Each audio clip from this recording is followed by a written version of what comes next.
Hello, everybody. I want to thank y'all for coming back to the show. Welcome to the Johnny Jetrod Show. My name is Johnny Jetrod, your host. We're going to go ahead and have a great time tonight.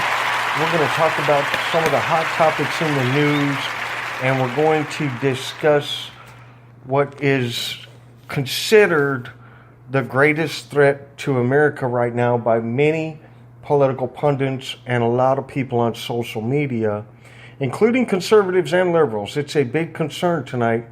North Korea. Are they going to go rogue and fire some missiles, attempt to blow up a nuclear device? Are they going to attack us or our allies? That's the question for us tonight. So, the latest threat from North Korea, if you're not aware of it, is Kim Jong-un has stated he is putting together a plan that should be together by mid-August to fire missiles around Guam, attempting to inflict serious damage. Now, in my mind, I think, that's a pretty bold statement from Kim Jong-un. So our President Donald Trump, has stepped up to the plate like he is supposed to and issued stern warnings against provocative actions from North Korea, stating that they will see fire, fury, and quite frankly, power, the likes of which the world has never seen. And he has said the likes of which the world has never seen on more than one occasion over the last couple of days. He has said they will see power, the likes of which the world has never seen over the last couple of days, more than just a couple of times. This president of ours is willing to go the distance to save American lives, to protect American territory, to protect our citizens, and quite frankly our allies too. Kim Jong-un and the rest of the world, who has for many years taken advantage of the Americans because of our weak leadership, our unwillingness to act and only continue this policy of we need diplomatic a solution. We need talks. We need peace accords. We need treaties. Those days are over, my friends. And if you haven't figured that out yet, you need to pay a little closer attention to Donald Trump, the people in his administration, his military might, Secretary of Defense, and all the people that support what he's saying when it comes to threats against America, our allies, and quite frankly, anyone that we protect. It's a new day in the world, a new sheriff in town, if you will. Donald J. Trump, the President of the United States, has shocked the world once again by being an American president who is willing to stand up and say, this is what we're going to do. We are going to do it. And if you choose to step out of line, I will use the power vested in me, given under the power of the United States military, which is, by the way, the most powerful, best equipped, all volunteers, incredibly organized, strongest, best human killing machine on the face of the planet, by far. No other military in the world can compare to the United States military. And the reason why We are not just blowing people off the map when we get engaged in conflicts. You might say, well, we've been involved in conflict now in Afghanistan for nearly 2 decades, Johnny Jetrod. Yes, that's true. But simply because of our leaders who will not allow the military to do what is necessary to win a war and win a war fast, we have been stuck in the middle of a conflict for nearly 2 decades. If we were to unleash the entire strength of the United States military in any given conflict at any given moment, it would be no contest, guaranteed. So I just want to say tonight that if you're concerned about North Korea, if you're concerned about the people of Guam, you should be. But if you're concerned about whether America will act, you should not be. Because I guarantee you, if Donald Trump sees the reason for us to act as a plausible one, as a credible threat, as a first strike from North Korea, we will unequivocally, without a doubt, take action that will be overwhelming power and destructive on a level the likes of which the world has never seen. I'm going to take Donald Trump at his word. I'm going to listen to his generals and believe what they're going to say. That's where I stand. So, the next thing I want to talk about tonight is Venezuela. Donald Trump, the president, was asked about Venezuela and in Bedminster today when he had Secretary Tillerson and Nikki Haley with him. They were sitting there after the meeting in Bedminster and they were asked a few questions, and Donald Trump was asked what is his thoughts on the situation in Venezuela and would he be willing to take action and what actions would he be willing to take.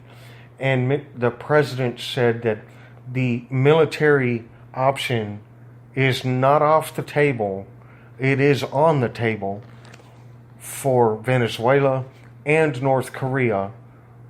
And when he said that, I believe that he meant it. And I also believe that he understands the incredible amount of suffering that is happening in Venezuela. Do you know that they are catching people at the border, smuggling food into Venezuela, strapped to their body, taped to their legs, taped around their midsection, as if it was taped like a suicide vest would be, a suicide bomb, if you will, taped around their midsection, packages of food, attempting to smuggle them across the border into Venezuela.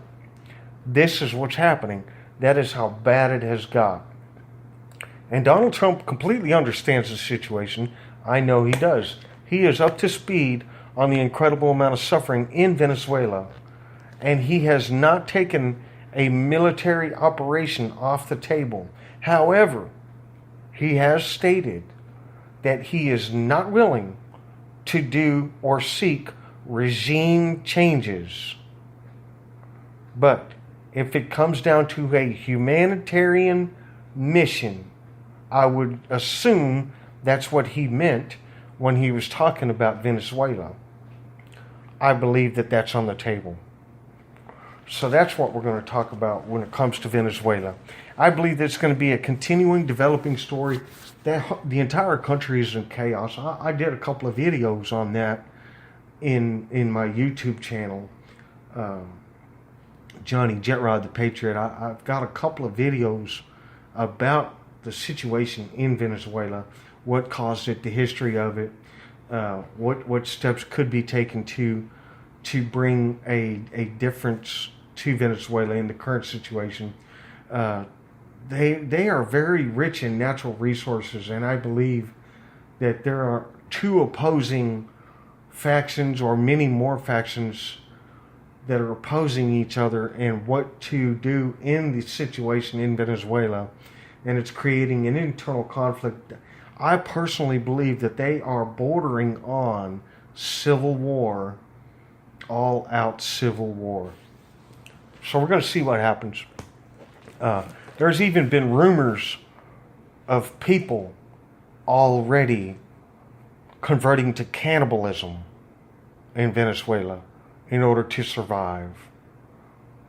So this is just an incredible story. And if you see things from a conservative point of view, you might say that it's just another fine example of overuse of socialist programs bankrupting an entire nation. You know, and there may be another view that you have on it, but it's a complicated situation, Venezuela.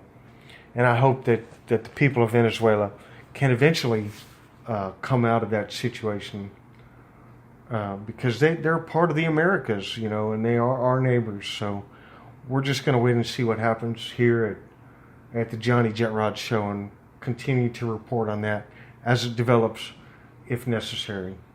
So the final thing I want to talk to you about today in this podcast is a little thing that I'm going to do tomorrow. I'm going to go downtown Houston, and we're going to go down there, and I'm going to shoot some footage. They're having a protest. If you don't know anything about the SB4 bill, the anti-sanctuary city policy that's been implemented, you know, there's going to be a huge protest down there. But I'm personally going down there to show my support for the Texas Patriots, and we're gonna because our stand in this is that we don't believe that any city in America should be a sanctuary city, and yes, that is where I stand. I do not believe sanctuary cities should exist, and I'll take it one step further and say that if a sanctuary city is in existence at this point in time, they should not have federal funding. So we're going to go down there and we're going to state our case to the government, and we are going to be at the courthouse. At City Hall. I'm sorry. We're going to be at City Hall, downtown Houston tomorrow, attempting to speak directly to the city of Houston, since they are taking a position that we are against. And we're going to talk about that tomorrow on my YouTube channel, Johnny Jet Rod the Patriot, and you can look for a couple of uploads from that particular event tomorrow evening on my channel. I should have a couple of videos at least. It should be good, so look for that tomorrow evening. I'm sure glad you guys tuned in this evening. I hope you enjoyed this podcast. I hope you continue to come back and support the Johnny Jet Rod Show in our ever-increasing effort to spread liberty, freedom, and the American way. Because without people like you and me, freedom and liberty will just disappear. You've got to exercise it. You've got to spread it. You got to talk about it. So share this podcast, share this report, continue to support my channel. Find the channel support links in the description and donate some money to the cause, because this cannot be possible without people like you. We need your support here at the Johnny Jet Rod Show. So I want to thank everybody for coming this evening. I just want to thank you guys for showing up one more time and continue to come back. Thank you, America. Thank you. My name is Johnny Jet Rod. Goodbye.